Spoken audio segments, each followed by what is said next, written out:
معتمر بن سلیمان نے عبید اللہ عمری سے بیان کیا، ان سے ثابت نے، ان سے انس بن مالک رضی اللہ عنہ نے کہ رسول اللہ صلی اللہ علیہ وسلم جمعہ کے دن خطبہ پڑھ رہے تھے کہ اتنے میں لوگوں نے کھڑے ہو کر غل مچایا، کہنے لگے کہ یا رسول اللہ، بارش کے نام بوند بھی نہیں، درخت سرخ ہو چکے، یعنی تمام پتے خشک ہو گئے تو جانور تباہ ہو رہے ہیں۔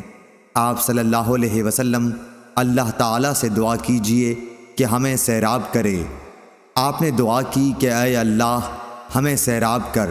2 مرتبہ آپ نے اس طرح کہا۔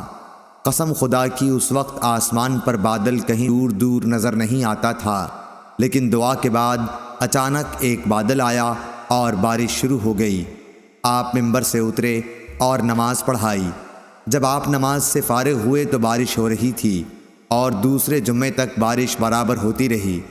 پھر حضور اکرم صلی اللہ علیہ وسلم دوسرے جمعے میں خطبے کے لیے کھڑے ہوئے تو لوگوں نے بتایا کہ مکانات منہدم ہو گئے اور راستے بند ہو گئے، اللہ سے دعا کیجئے کہ بارش بند کر دے۔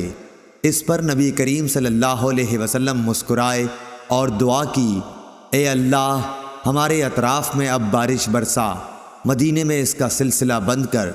آپ صلی اللہ علیہ وسلم کی دعا سے مدینے سے بادل چھٹ گئے اور بارش ہمارے ارد گرد ہونے لگی، اس شان سے کہ اب مدینے میں ایک بوند بھی نہ پڑتی تھی۔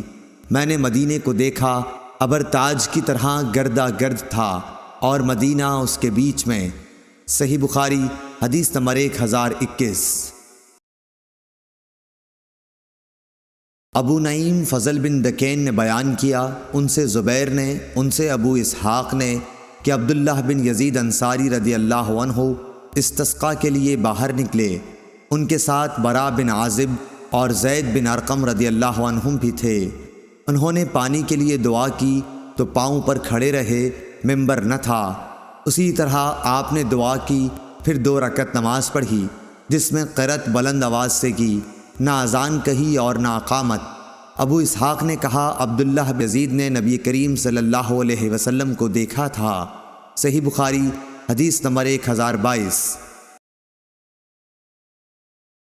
شعیب نے خبر دی، انہیں ظاہری نے، انہوں نے کہا کہ مجھ سے عباد بن تمیم نے بیان کیا کہ ان کے چچا عبداللہ بن زید نے، جو صحابی تھے، انہیں خبر دی کہ نبی کریم صلی اللہ علیہ وسلم لوگوں کو ساتھ لے کر استسقاء کے لیے نکلے اور آپ کھڑے ہوئے اور کھڑے ہی کھڑے اللہ تعالیٰ سے دعا کی، پھر قبلے کی طرف منہ کر کے اپنی چادر پلٹی، چنانچہ بارش خوب ہوئی۔ صحیح بخاری حدیث نمبر 1023۔ ابن ابی ذئب نے ظاہری سے بیان کیا، ان سے عباد بن تمیم نے اور ان سے ان کے چچا عبداللہ بن زید نے کہ نبی کریم صلی اللہ علیہ وسلم استسقاء کے لیے باہر نکلے تو قبلہ رو ہو کر دعا کی، پھر اپنی چادر پلٹی اور 2 رکعت نماز پڑھی۔ نماز میں آپ نے قرأت قرآن بلند آواز سے کی۔ صحیح بخاری حدیث نمبر 1024۔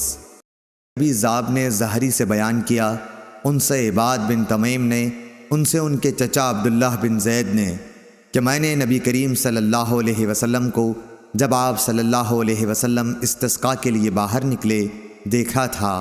انہوں نے بیان کیا کہ آپ نے اپنی پیٹھ صحابہ کی طرف کر دی اور قبلہ رخ ہو کر دعا کی، پھر چادر پلٹی اور 2 رکعت نماز پڑھائی جس کی قرأت قرآن میں آپ نے جہر کیا تھا۔ صحیح بخاری حدیث نمبر 1025۔